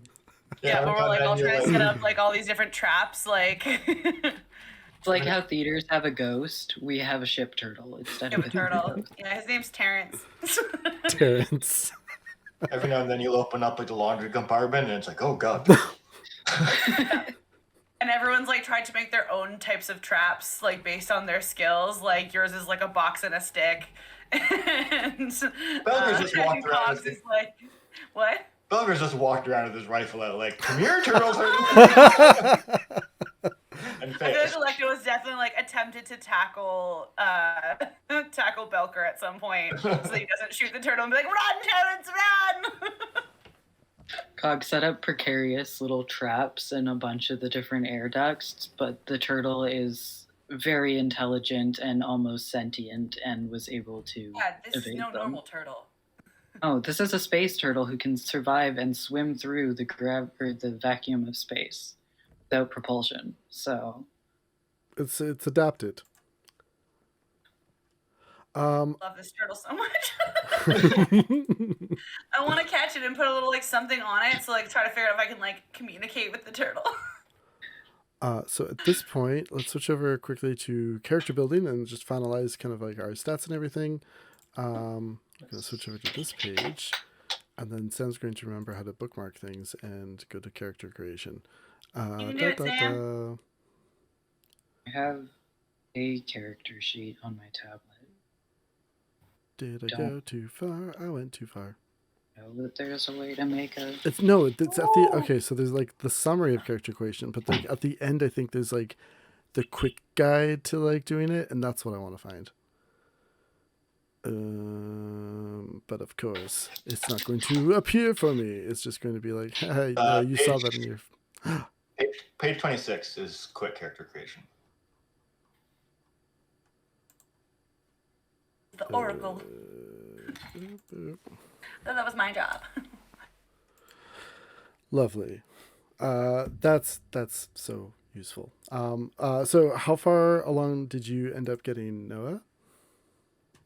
I have my like strength, dex, con, int, whiz, charisma, like rolled. Nice. I don't have them dedicated and attributed to any Oh, specific when thing. you roll them, they actually go right into the slot, the order that they're rolled in. So when you roll, your first one goes into strength, and then so on and so forth. And then you can put 1 to 14, right? Yes, that's right. And the other option is that you take the like standard array that they give you, but then you can choose where they go, right? That's the you can either roll up your stats, but you roll them in order, and then that's just like what you get, which is fun if you're like don't have a character in mind. But I like the idea of being able to like pick things if you have a character in mind. Yeah. I mean, I rolled 11, 16, 8, 12, 9, 9, and then I changed the 8 to a 14. So Nice. it would be 11, 16, 14, 12, 9, 9. Which I'm pretty okay with, honestly, in the order, because it would bump charisma, and it would have wisdom as matching charisma. Sweet. And then int, con, and dex would be my highest, and strength would be second lowest. Perfect. And then for background, did you have something kind of in mind, like being like a medic, or Was it physician? medic is more Or like your cleric. later on, but this is just like your background. It helps like pick what skills you have and things like that. And if you want, you can just roll a d20 and I can tell you what it is. I think the background that I chose was physician to go with the like medical school dropout. Yep. Like they have this background of knowing medicine but haven't quite reached certified. They aren't government certified, but they have done their own studying off. Yeah, that's where they're. I think it's a good idea to have a medic on the ship for sure. Yep, I was thinking that. Just a little bit. Sweet. Okay, so then as a physician, you have heal, know, and notice at level 0. Okay. which means that so Bonus. in this system, when you are to make a skill check, you pick this skill. So in this case, if you're like trying to figure out how to heal someone, you'd pick heal. You'd add any levels in it. At this point, it's 0 because we're still new, and then you'd pick an attribute to go with it. Usually, intelligence makes sense for me, but wisdom could also be. You could also argue for wisdom. You can argue for other stats too. Like if you're trying to do a heal check and it involves you like setting someone's bones or something, you might be able to argue strength for that role. So it's really up to both of us to kind of come to that like, okay, this is what I'm kind of expecting. What are you expecting? Okay, that makes sense. Boom, there's the role. I like that, like the way that that works means that like people are. I found in D&D, people are like, okay, I want to do this thing, and then you tell them what to roll for it. I like that it's kind of a collaborative thing where it's like, well, I want to do it like this, and then you'd be like, well, that would be like strength versus intelligence or whatever. It's cool. Yeah. It depends more on narratively how you're doing it than Really. the action itself. I think it like really lends itself to role play too, which I really enjoy. Yeah, and it also offers so like when we set up a scene and like we go through what's going on, and then a skill check comes up, it gives your team to kind of come up with ways that they can help you as well. So they can describe what they're doing in the background that's going to either like increase like that is going to increase your chance of success, whether it's like setting up like a flat area for you to like set this bone, or going and like finding a branch off in the forest, and or like maybe a metal bar that you can like bind the leg to after you've reset it. Those are like notice checks and things of that nature. So whenever we build up a skill check, I'll get you to describe me what you want to accomplish in that time, and then I'll describe to you what the potential consequence could be. If there's no interesting consequence, then you likely will just be able to just do it. But if there is interesting consequences, like you not setting the bone correctly, or making it worse, like definitely in that situation we would come together and make a skill check. Cool. Sounds good. Are you psychic? Yep. Great. Then did you want to multi-class, or did you want to pick expert or warrior? I wanted to multi-class. Nice. Adventurer, split between partial expert and partial warrior. Beautiful. The strengths of both, but not their like specialist strengths. It's very I picked adventurer with expert and psychic. I also picked adventurer with expert and warrior. Oh yeah, protect the little boy. Everybody multi-class. Awesome, great. And then for your bonus skill, did you pick one of those? Bonus skill. No. I was unclear on how that works. Again, this is something that you can roll for, or you can just choose. Heal is probably what you're looking at for your bonus skill. If you want to make that a level 1 skill instead, or if you want to diversify and get something else in there. Basically, it allows you just to pick a skill that you have at level 0 already and make it level 1.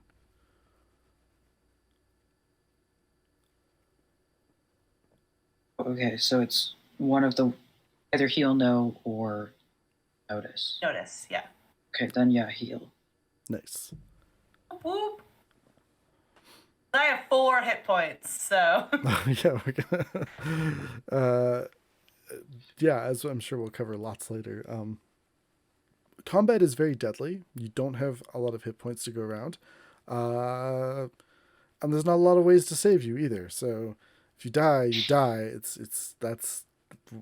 So what I love about the system though is it always lets it. So generally, it's gonna allow players just to run away from a situation. So if it's looking grim, if it's looking bad, you can all just pick your actions to run the fuck away, and you do if you choose to do that. That way, like if you get in over your heads, you have that ability to just leave and regroup and figure it out. Just because combat is deadly, and like maybe you didn't quite understand what you were getting into. I'm going to do my best to get you to understand like what situation is, but if it doesn't go your way, there's still retreat. That is a viable option because you really can't take a hit. A lot of enemies wield like a combat rifle, which is a D12, and that's a huge Those chance look of like regular dying. guns. And you have like D6s for your little pistols. So, I have 4 hit points. do you understand like how to set your saving throws? Set your what? Your saving throws and like what your ability modifiers are, because they are different from D&D. Anything numbers based or like, yeah, the numbers part, I'm just completely lost on. It Totally. overwhelms me and my brain just completely shuts down. Yeah, no problem. It should say it like, I don't know if you have the same character sheet as me too, though. Like it tells you like in the saves box what to do, which is helpful. So like for physical, it says 16 minus your level, minus strength or con.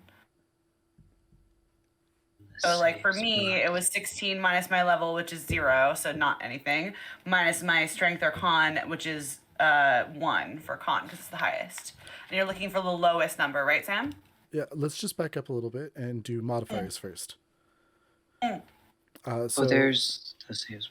Where's modifiers? So what is your strength score?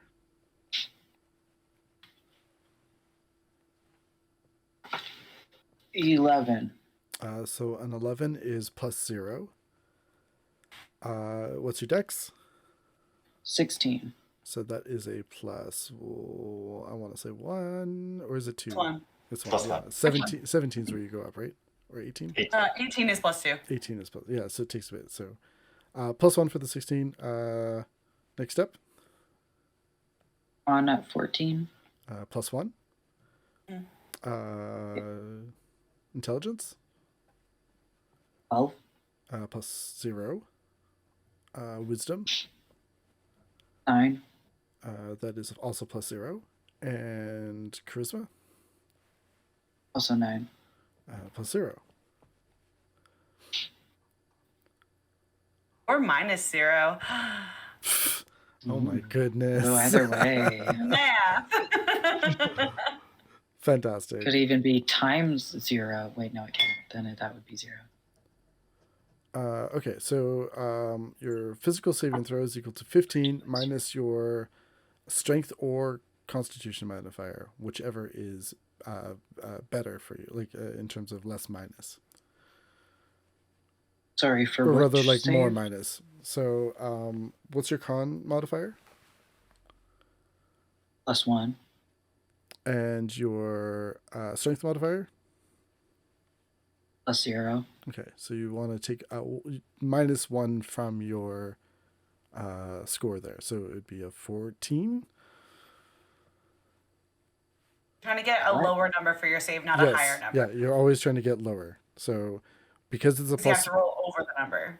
yeah. So because it's a plus, so you have a +1 in con. So you're going to take 1 away from 15. So 14 is your physical saving throw. And then and then when you roll for your physical saving throw, it's a D20, and you want to get 14 or better in order to beat it, and be successful. Okay.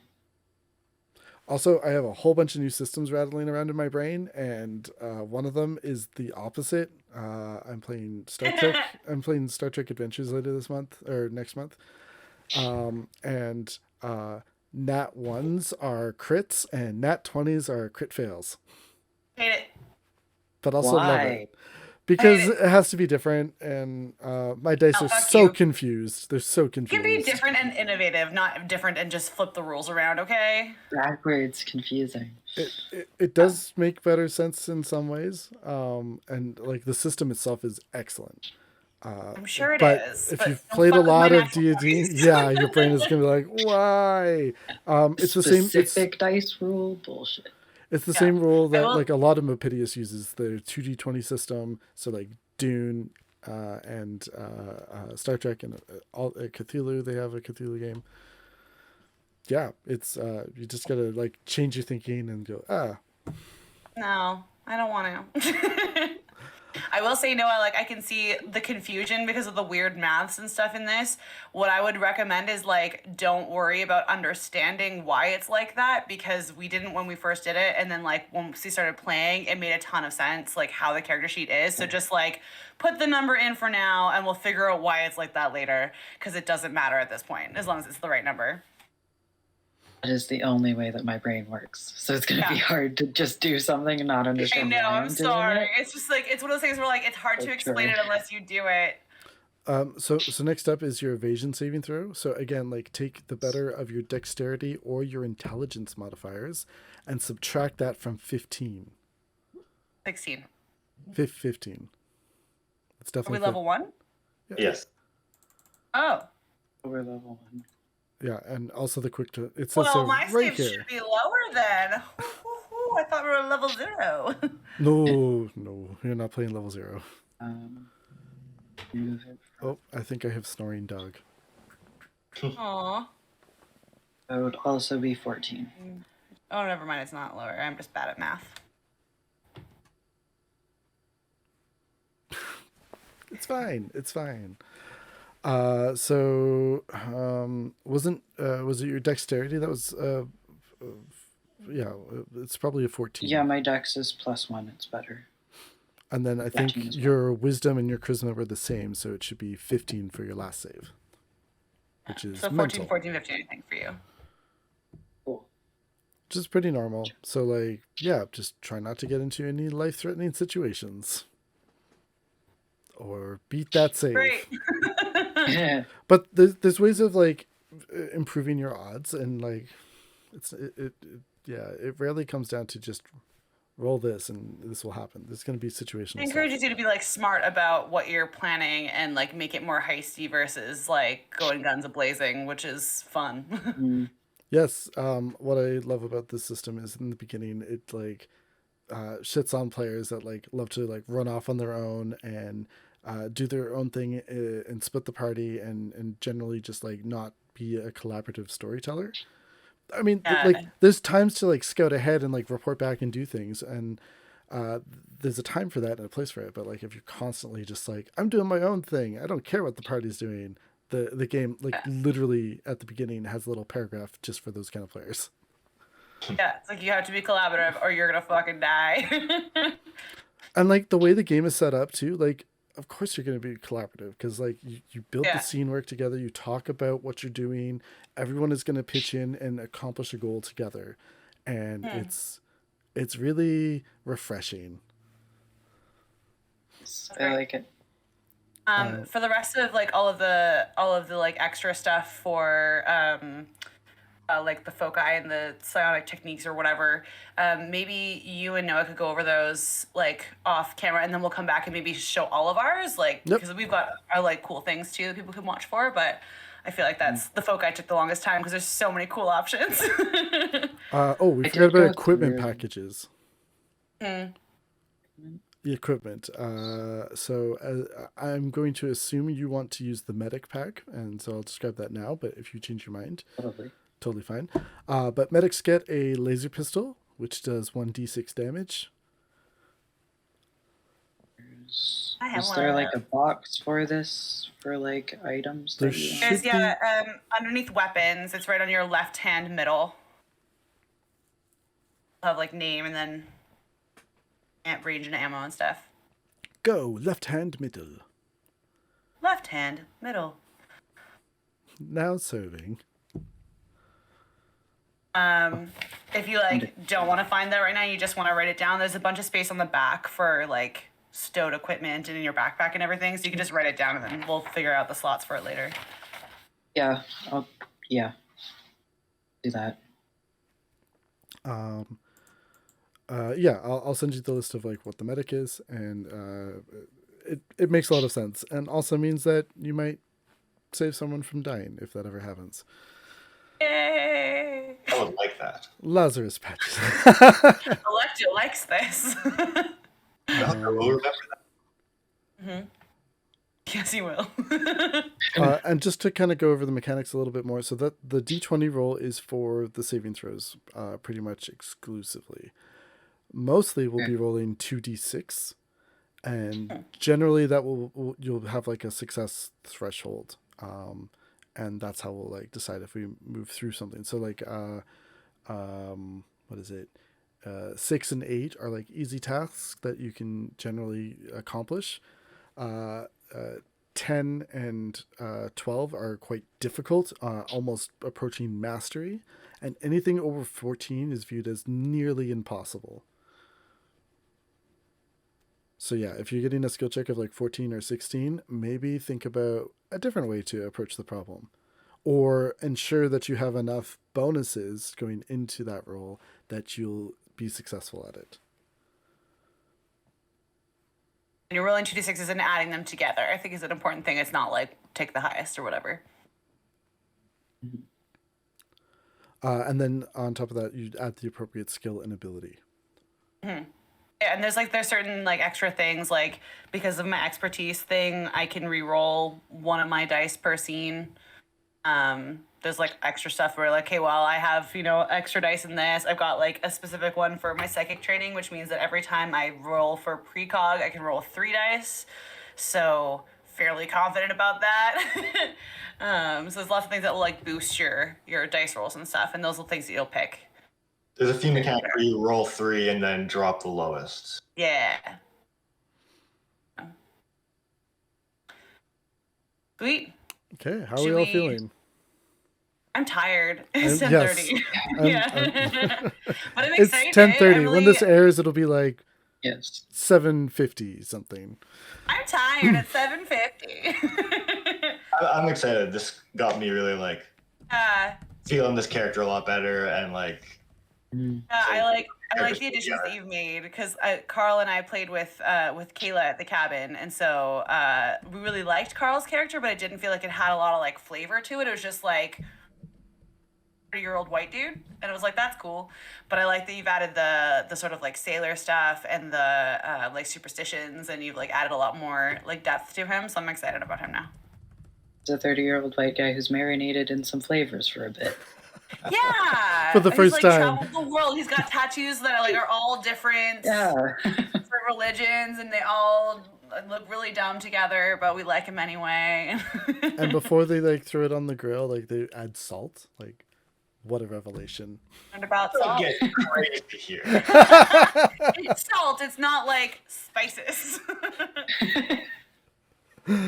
Amazing. Well, this is the part of the stream where we do our outro, which we will practice over the next few weeks all together. But Katie, take it away. Tell us about you. Katie Berkshire. You can find me on Instagram at DM_starsong. I'm also there on Discord.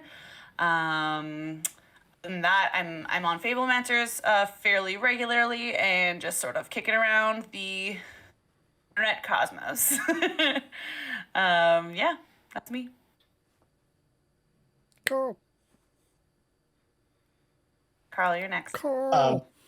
I'm Carl, and I don't really have any socials, but I think I'll have some up for the next session, and I'm just really excited to see how this goes. Heck yeah. And Noah. Noah, I can be found doing art on Instagram at Radioactive Voidfish, and on Tumblr at Radioactive Inkstains. And yeah, I'm here sometimes. Kind of new here, but hey, having fun. Welcome. And I'm Sam, aka Chef Kargs, one of the founders of Fablemanters here. You can also catch me on Questline, where I DM and play, but mostly produce now and make sure other DMs get their dreams come true. You can find me on socials, either at all the Fablemanters links, which are right under here. Like hit the link tree and see all the things. Come tweet at me at Twitter, because I hang out there a lot more than I used to.